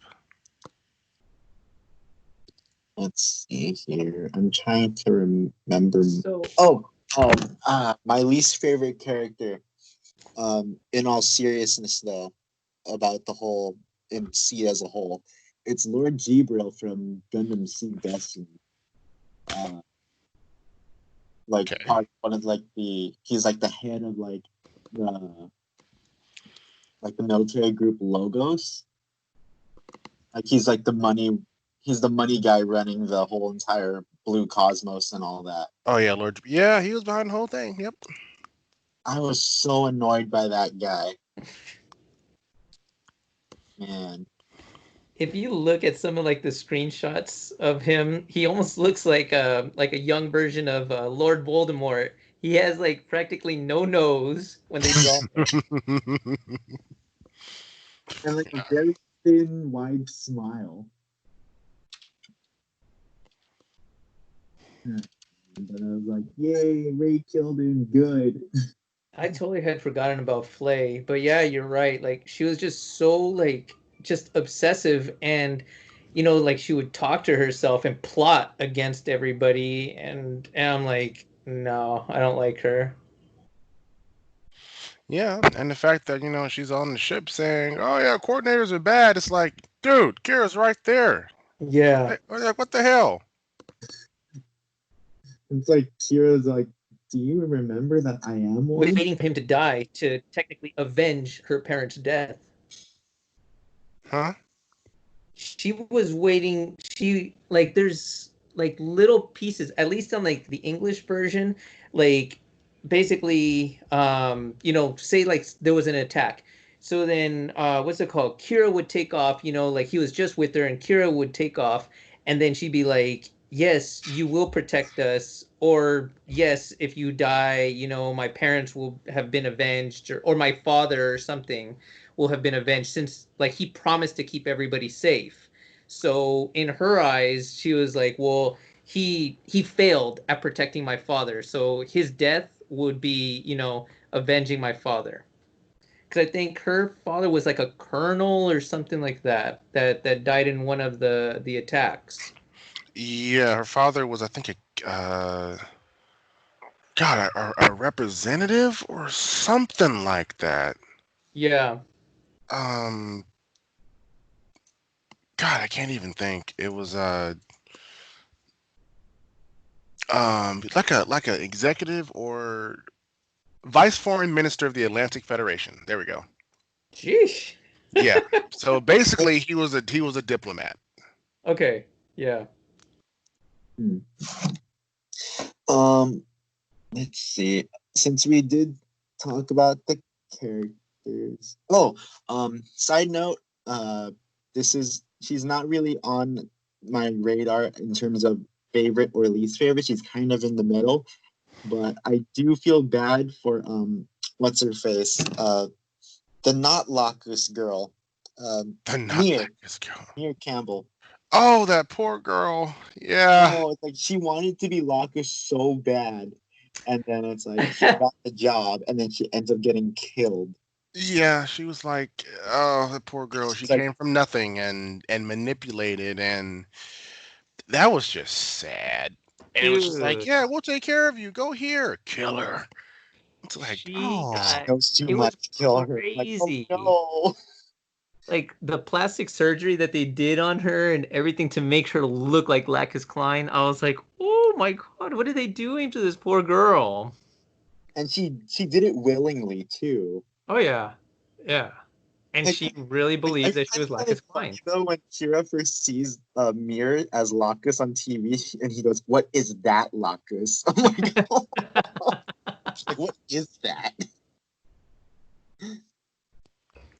And I was like the art, the way she's designed, but how they drew her, like to have a much more prominent like cup size than the real Locus. I was like, oh my god.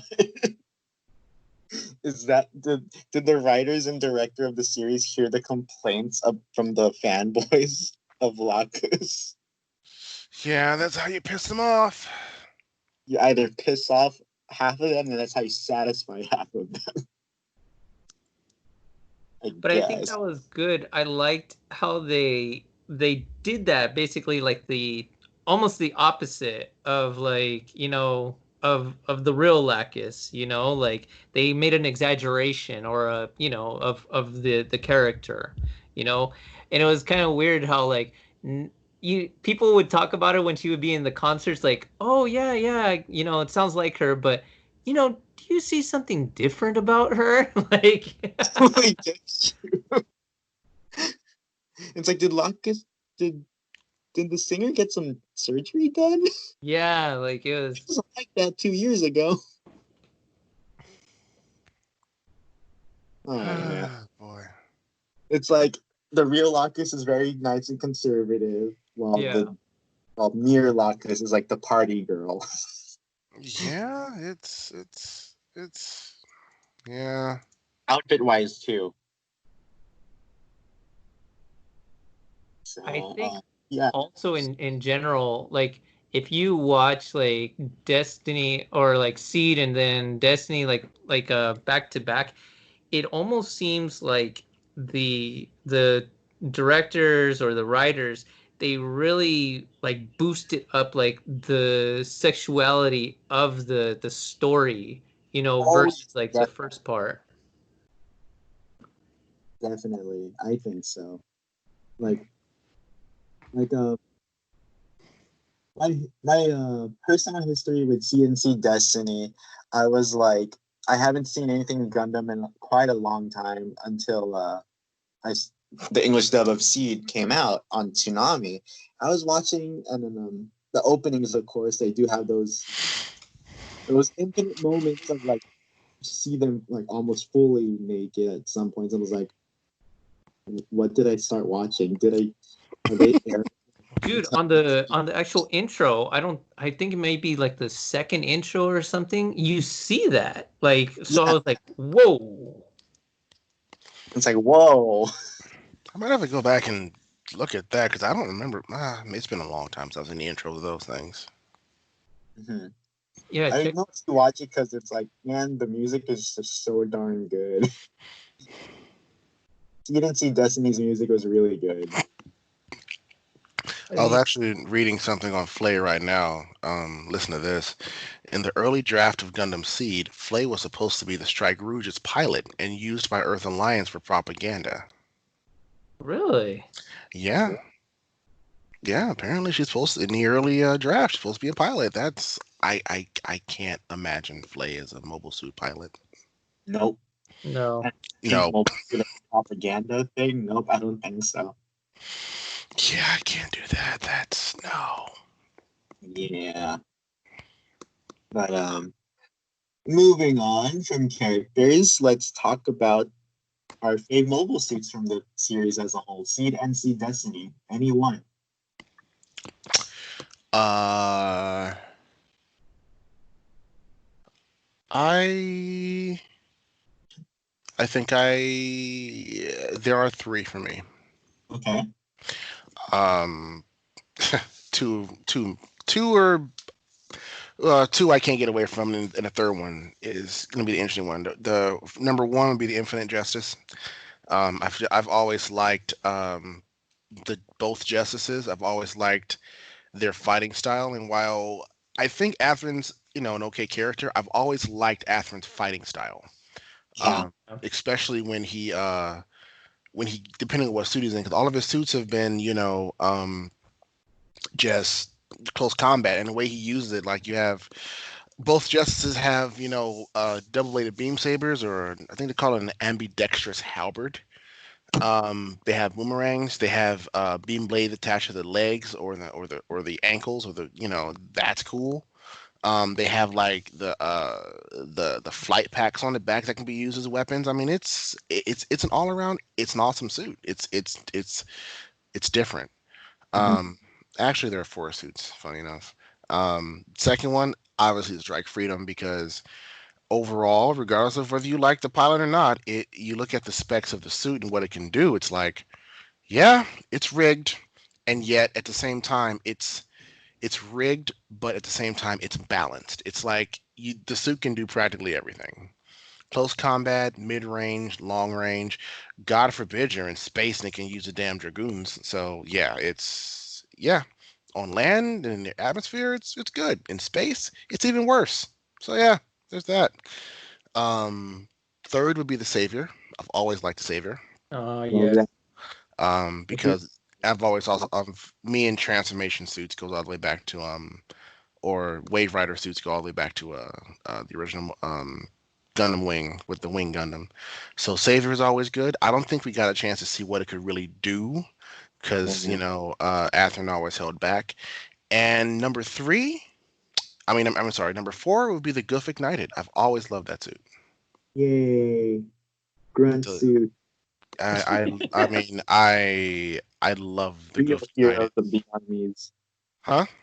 The real heroes of an army, the grunt suit. Yeah, I mean, if you look at the way Heine, oh, poor Heine, oh, that poor man. Oh God, he just died so badly. And then when Izak gets it, but yeah, the Goof Ignited is a fantastic suit. So yeah, those are my top four. Okay, I guess I'll go next on this one.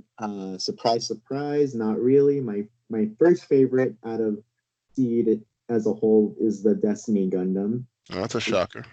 It's I never knew. I had no idea. odd. But it just seems so perfectly balanced, you know? Like it has long range capability. It has close combat with that not God finger thing. I forgot the spec term for it. I think it was like palm. It's something. like a palm beam cannon.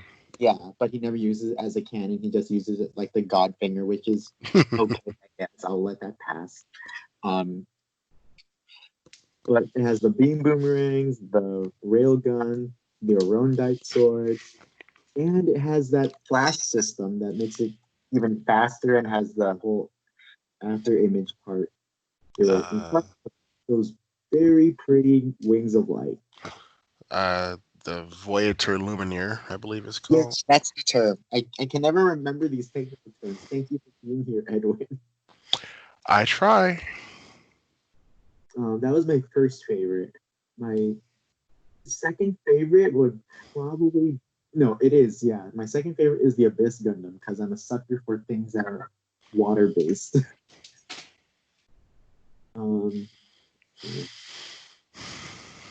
Third would definitely be the Savior. Like a design aspect as to made me like look at the Savior Gundam all weird is that huge giant forehead camera that it has. It's like the biggest forehead I've seen on a Gundam.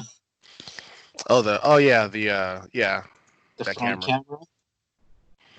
You notice that most Transformer mobile suits have something similar that I guess has to do with what they are and how they can fight.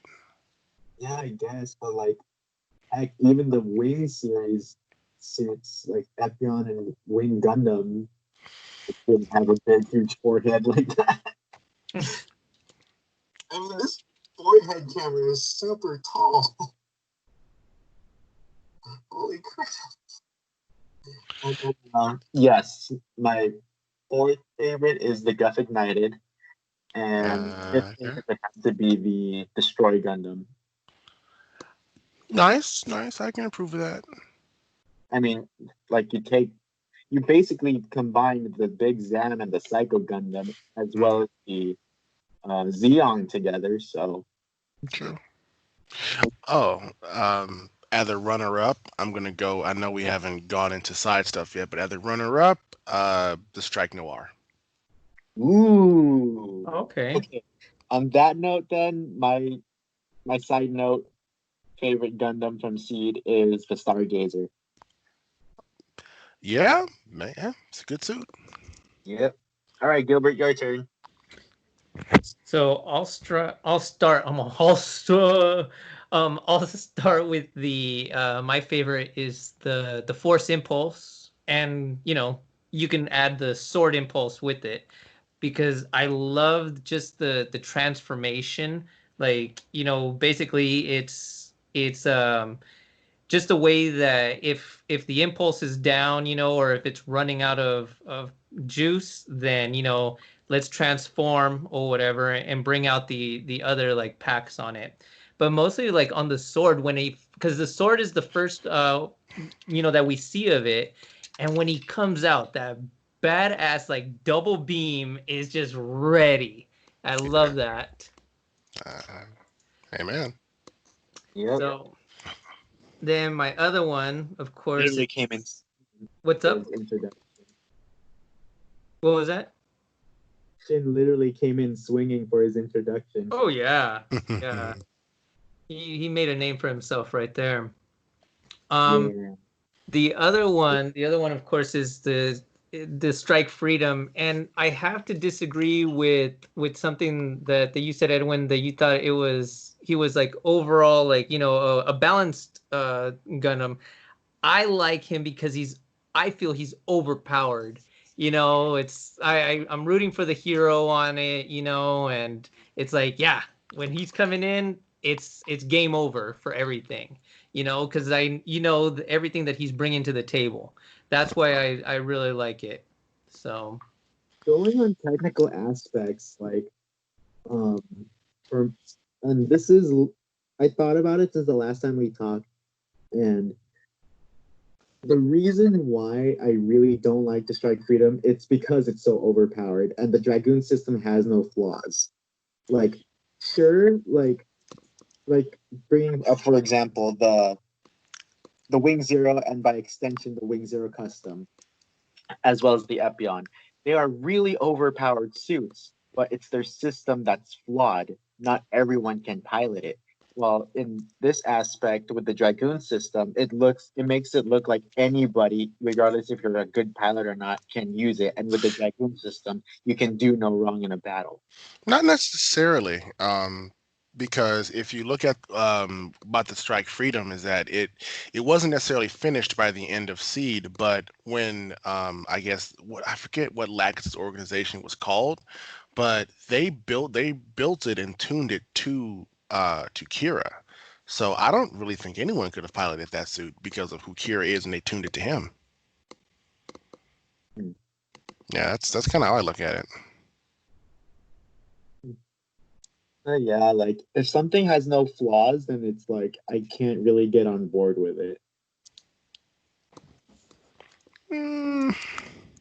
I can see your point, and I can understand that. It's the Superman situation, like Either write the character that powerful, or and then you make everyone else around that character like kind of insignificant, like they shouldn't even need to be there. And another comparison is Dragon Ball Z. everyone else can relate to is Captain Marvel's big moment in Endgame. when Spidey asks her, "How are you gonna get through that?" And then Okoye says she has help. I'm like, you just see what she did single-handedly. She doesn't need any of you there. It was great to see the A Force, but literally Captain Marvel didn't need any of them there. Yeah. About the Strike Freedom. I get what you're saying, and I understand it. I guess for what it is, it's a balance. It's balanced in where it can do everything. Is it overpowered? Yeah, it's rigged beyond all belief, and I've said that before.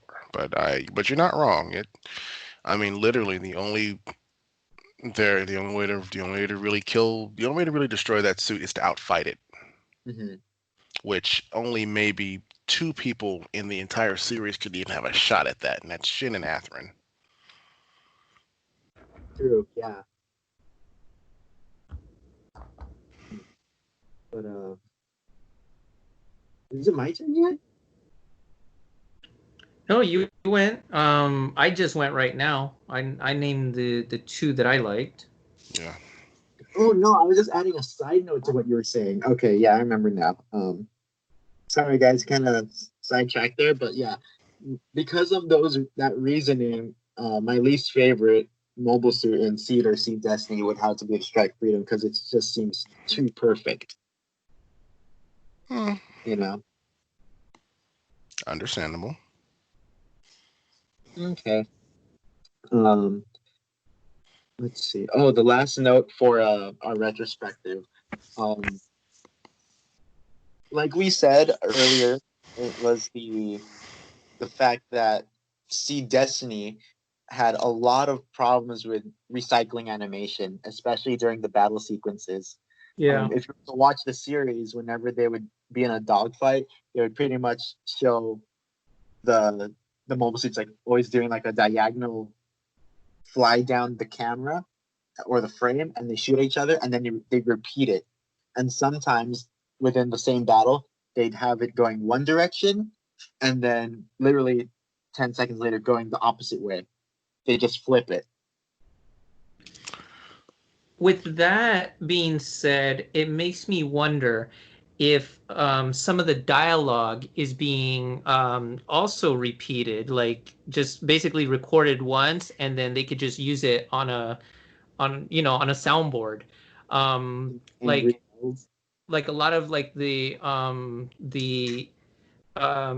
commanders, like when they're saying 10 to starboard or whatever it is, when they're giving commands, a lot of those commands are repeated throughout the whole series, so it makes me wonder, okay, well, and the voice sounds almost exactly the same going from command to command, so it just makes me wonder if the voices are also being recycled, the voice sound clips.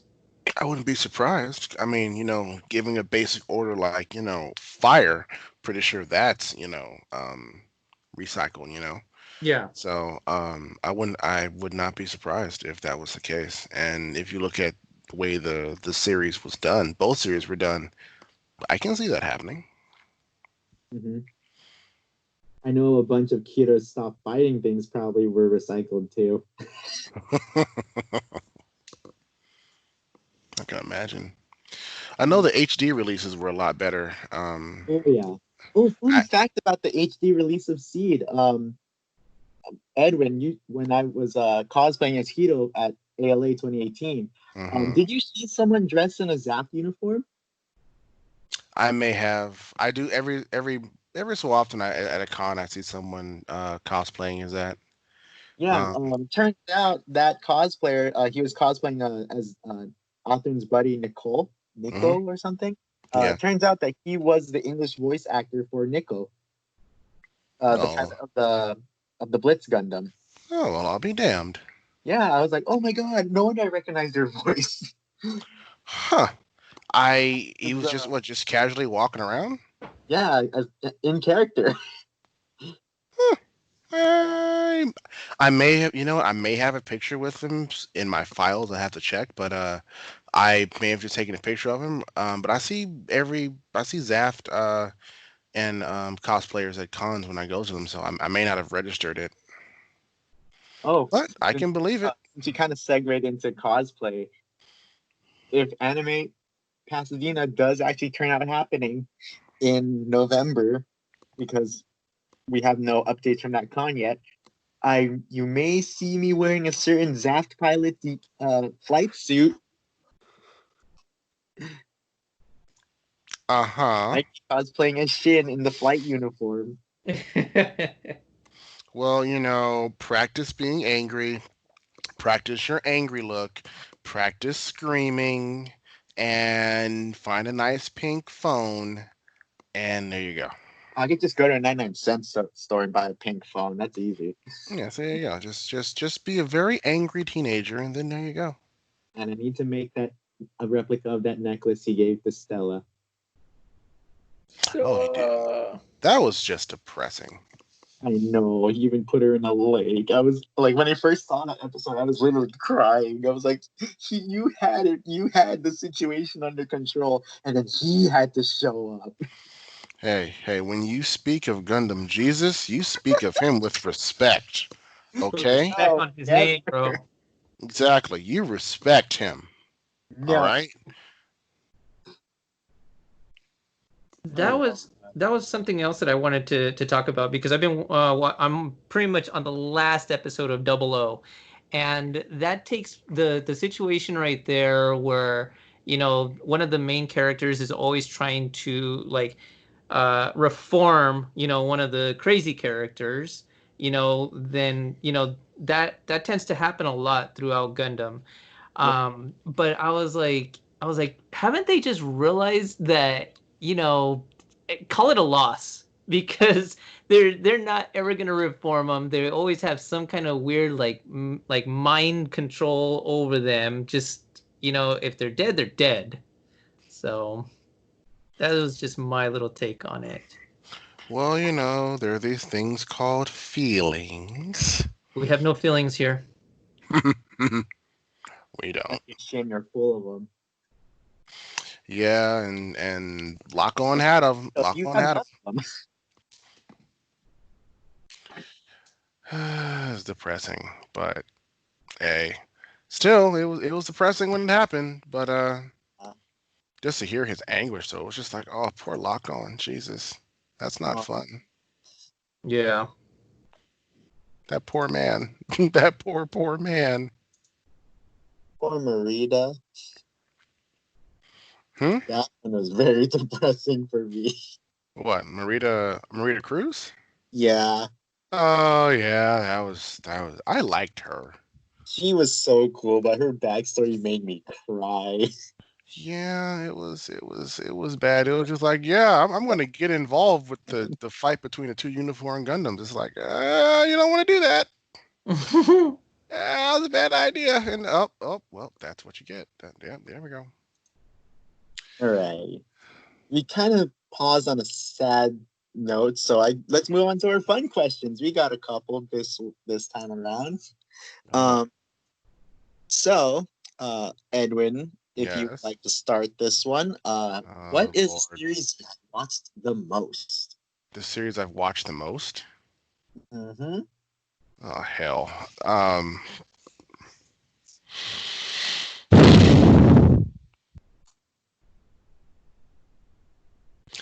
Honestly, I don't. You know what? I'm gonna say Gundam Wing, and the reason I say that is because I can quote entire episodes in terms of dialogue. Yeah, I've seen Gundam. I mean, I can do that with a lot of series. And I'm gonna reveal this about myself. There are some days when I get bored, I will turn on Gundam Wing to an episode, and I will literally act out every single dialogue. Why do you ask? Because I can. And I'm in the privacy of my own room and no one can hear me or see me. But yes, it would have to be Gundam Wing, because yeah, I can quote entire episodes. So yeah, I have to say it. Yeah, Gundam Wing. That's actually really dope. A close second would be it's a toss up between 0083, 08th MS team, and yeah, 00. It was 0008th MS team and 0083. Stardust Memory, right? Huh? Stardust Memory? Yes. Nice. Which I believe is a masterpiece of a Gundam series, by the way. For me, my number one is a tie. It's a really close tie between Wing and G Gundam. Of course. Because, of course, Gundam Wing was the first one I saw. I keep going back to it, despite it not being as good as I remember it to be in terms of plot and writing. I mean, the action scenes are great, but a lot of the politics, compared to other Gundam series, make no damn sense at all. I'll give you that one. I'll give you that. While on the other hand, with G Gundam, it's like you have Dragon Ball married to Gundam. What better can you get? Amen. I mean, you literally have 6 of the Gundams going Super Saiyan at points. I'm like, oh my god, this is great. And the music score for G Gundam was really good. Mm-hmm. Like, the theme for the Shining Finger technique is just... I'm literally doing the Pacha meme right now. It's like, it's beautiful music to my ears. It gets you so amped up.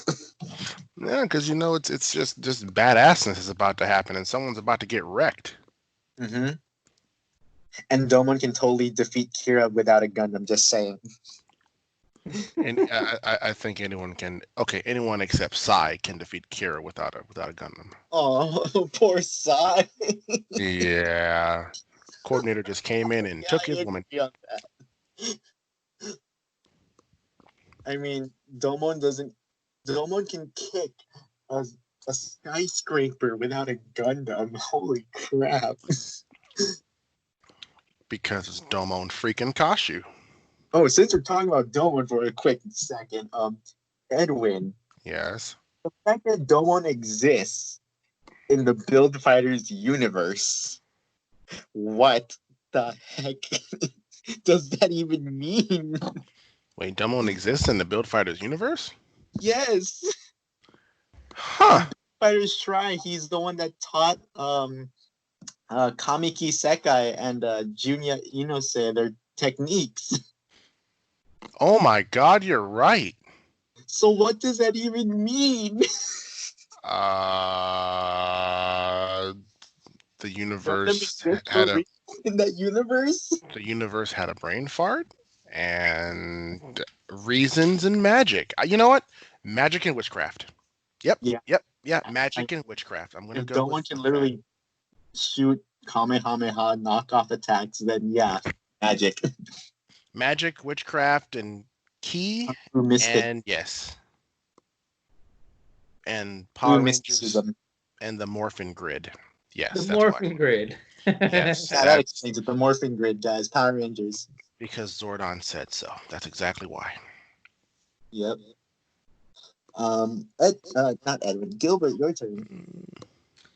I actually haven't rewatched a lot of them, because how I mentioned on the first episode, I started out with Gundam Wing, and then I saw little bits here and there, and then I started watching Double O like in between like my work, so like if I would get a little break, then I'd start watching like episodes of Double O.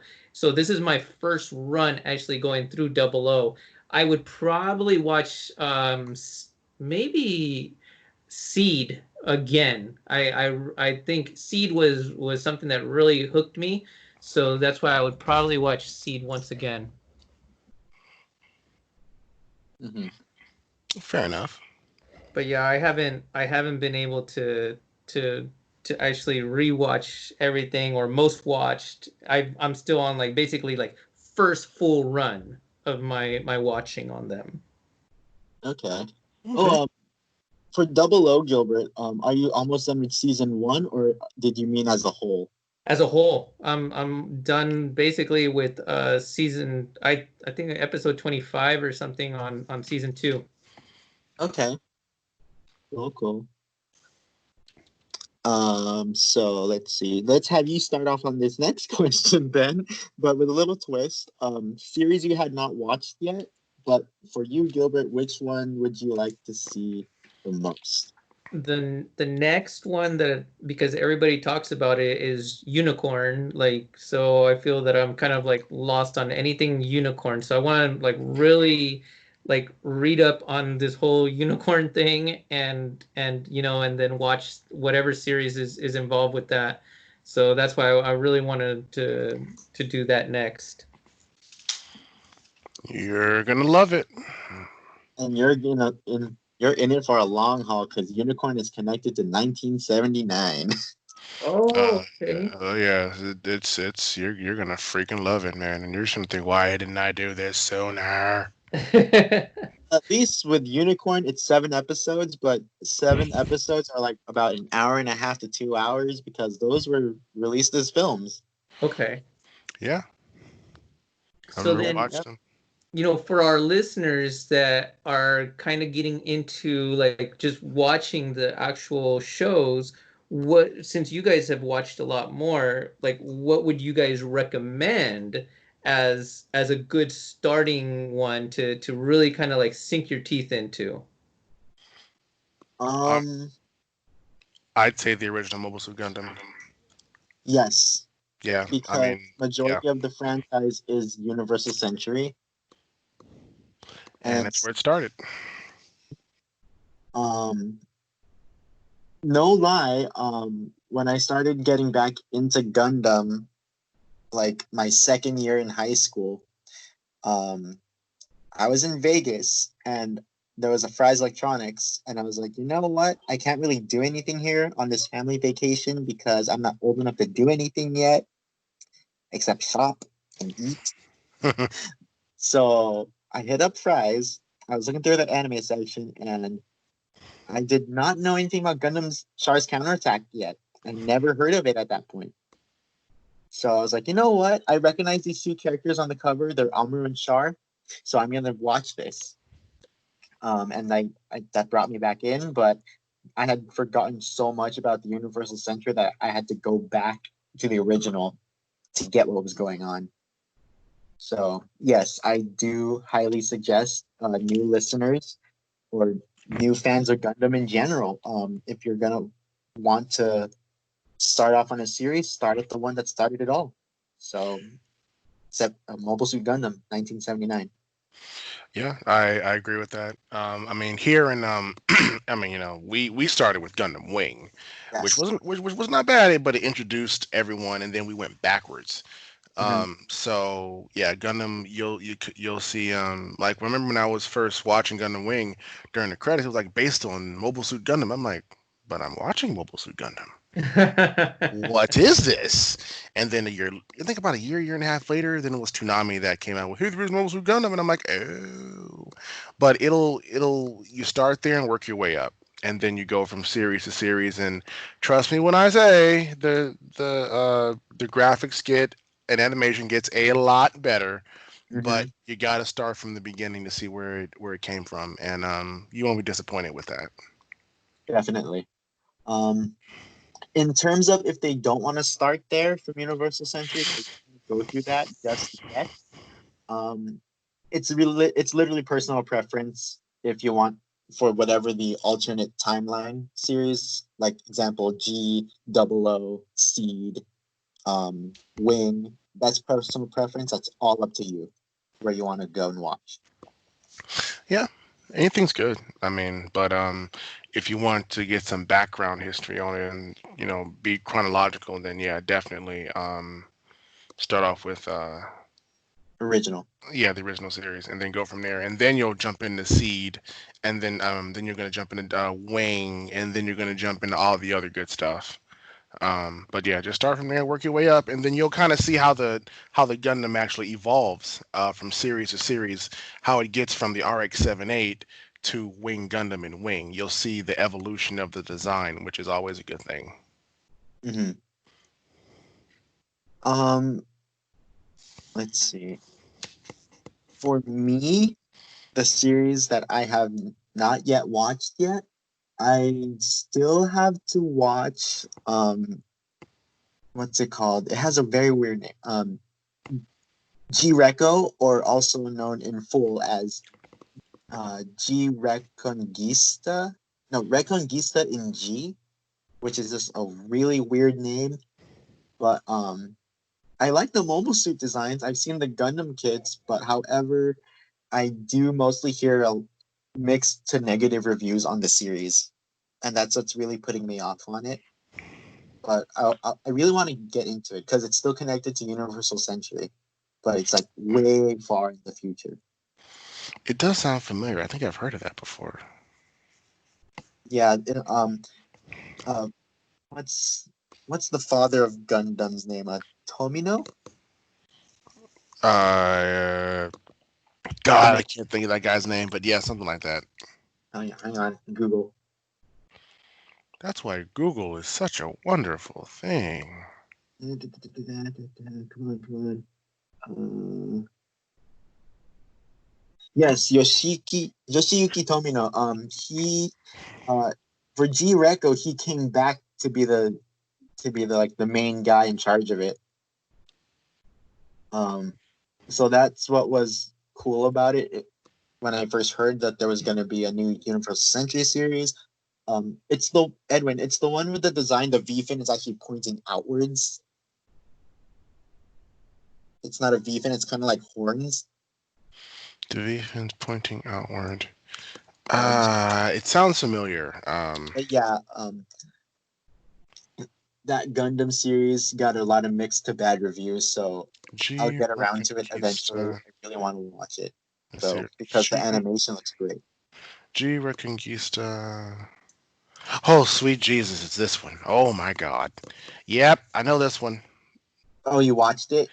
I've seen some stuff of it, and yes, Oh man, yeah, the IMDb ratings are bad. yeah. I remember I saw the trailer for it, and I don't think I was impressed. Damn. Well, I mean, we had this, and then I think we had a Gundam that had we had I think of the other Gundam had a mustache, so Oh, I think. Turning was actually good. Yeah, I need to watch it. I can't say that. I mean, the suit in Dynasty Warriors Gundam, how it moved and fought was actually not bad. I just It's need to actually pretty actually see it. overpowered. Yeah, it was pretty nasty. It was definitely pretty nasty. So Edwin, going on that question, so Turn A is a series that you haven't seen yet? I have not. Okay. Well, just prepare to get your mind blown. Hmm? Prepare to get your mind blown. I will. Turn A, I want to see. I have Double Zeta here, like I said before. I just haven't gotten around to watching it. But Double Zeta I do want to watch because that's, I think, the only between the original Mobile Suit Gundam and up to Unicorn and oh God, what was the other one I took with that Unicorn? Not a Hathaway's Flash. Uh, One? no, it took place like a year or two after uh oh God, my brain is not working right now. Anyways, in terms of the UC timeline, everything from 0079 all the way up to F91, Double Zeta is the only one I haven't seen yet. Okay. Yeah, so I've seen everything from the original except Double Zeta. Then after that, I think that'll pretty much be it for me. Then after that, the only thing that I need to watch would probably be Hathaway's Flash, and then I would have seen at least once everything from UC. Okay. Um, let's see. Oh, Gilbert. I'm not sure if you got around to it, but I highly recommend Gundam Build Fighters and Build Fighters Try. Oh yes. Okay. That is like Gundam power fantasy play right there. It'll put a smile on your face. Yep, it'll put a smile on your face and it'll make you go, "What happened?" And then you're gonna try to put logic to it, and then you're gonna be like, you know what? I don't care. Because it's great. Yep. Yeah, I mean, remember that iconic moment, Edwin, of the Gian taking down the Winged Gundam? Oh my God, that's the first episode that blew my mind. I was just like, what the hell just happened? I'm like, what is going on? I'm like, my God, say you suck.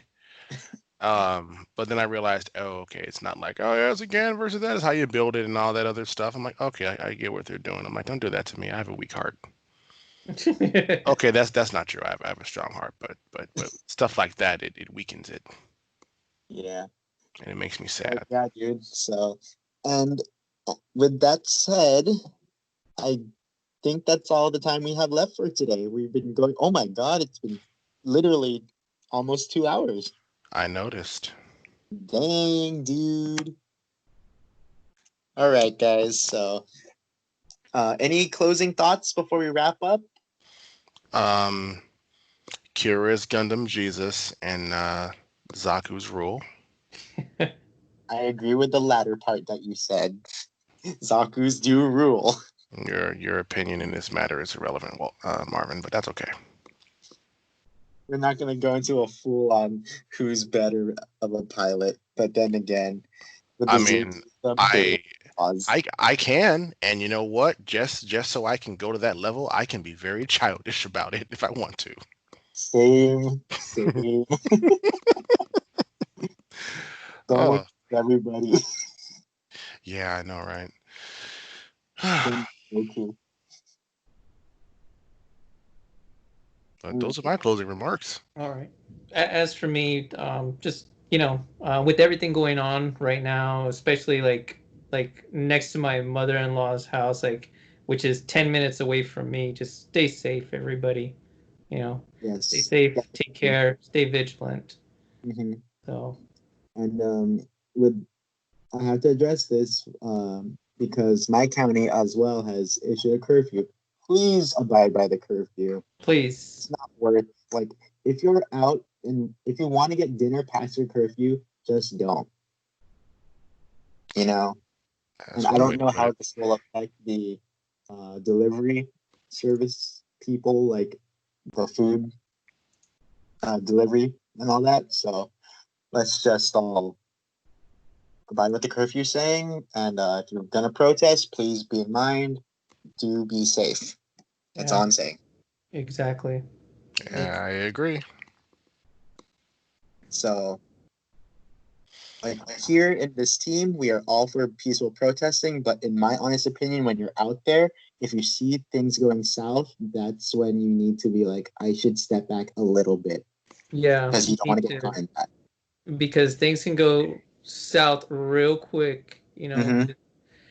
Be mindful of your surroundings, and just stay safe, please. We here at Off the Runner love you all. And with that, we will see you guys at the next episode, which will be on June 15th, Monday, same time, 5 p.m. Pacific time. Oh, and one more announcement, guys. The show is now on Spotify. So if you're on Spotify, just type in Off the Runner, and then just scroll down on your results list. You will see the my face there on the results. So yeah, we're on Spotify now. We'll be able to reach a wider audience. Yay! Yay! I need to get on that Apple podcast queue now. Alrighty. I better get to work on that. All right, guys. Have a good one. Good night. Night. Good night.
Because